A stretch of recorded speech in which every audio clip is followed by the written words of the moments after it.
আসসালামু আলাইকুম, আমি কাঞ্চি ফাতেমা অর্থ এবং টাইপ 2 হচ্ছে উপসর্গ প্রত্যয় ও সমাসসাধিত শব্দ।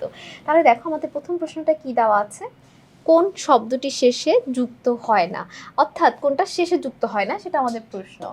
আমরা জানি প্রত্যয় সবসময় শব্দের শেষেই যুক্ত হয়, বিভক্তিও শেষে যুক্ত হয়, শব্দের বলকও শব্দের শেষে যুক্ত হয়। শুধুমাত্র উপসর্গ যেটা হচ্ছে প্রিফিক্স সেটা সবসময় শব্দের শুরুতে যুক্ত হয়ে থাকে।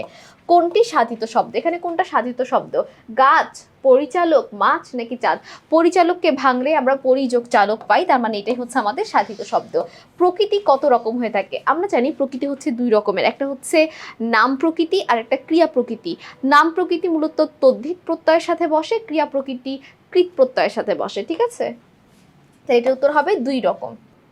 এরপর দেখো, শব্দ গঠনের উদ্দেশ্য শব্দ বা নাম প্রকৃতি বা এবং ক্রিয়া প্রকৃতির পরে যে শব্দাংশ যুক্ত হয় তাকে কি বলা হয়? অর্থাৎ শব্দ গঠনের উদ্দেশ্যে, ঠিক আছে, নাম প্রকৃতি বা ক্রিয়া প্রকৃতির সাথে যেটা যুক্ত হয় সেটাকে বলা হয় প্রত্যয়। মাত্র আমি বললাম নাম প্রকৃতির সাথে হয় তদ্ধিত প্রত্যয়, ক্রিয়া প্রকৃতির সাথে হয় কৃত প্রত্যয়, তাহলে প্রত্যয়ই আমাদের সঠিক উত্তর। হের এই দুয়ারে দাঁড়িয়াকে এই বাক্যে হের কোন ধাতু? অর্থাৎ আমাদের প্রত্যয় অংশ থেকে এসেছে। অজ্ঞাতমূল, বিদেশাগত, সাধিত নাকি সংযোগমূলক? এর উত্তরটা কি হবে? অজ্ঞাতমূলক, ঠিক আছে? তাহলে এর উত্তরটা হবে 18 ক। তো আশা করি এই টাইপটা করার পর তোমাদের আর উপসর্গ প্রত্যয় বা সাধিত শব্দ কি এগুলো নিয়ে আর কোনো সমস্যা হবে না। মূলত উপসর্গ প্রত্যয় যুক্ত হলে সেটা সাধিত শব্দ হয়ে যায়। তো সকলকে অসংখ্য ধন্যবাদ। আসসালামু আলাইকুম, আল্লাহ হাফেজ।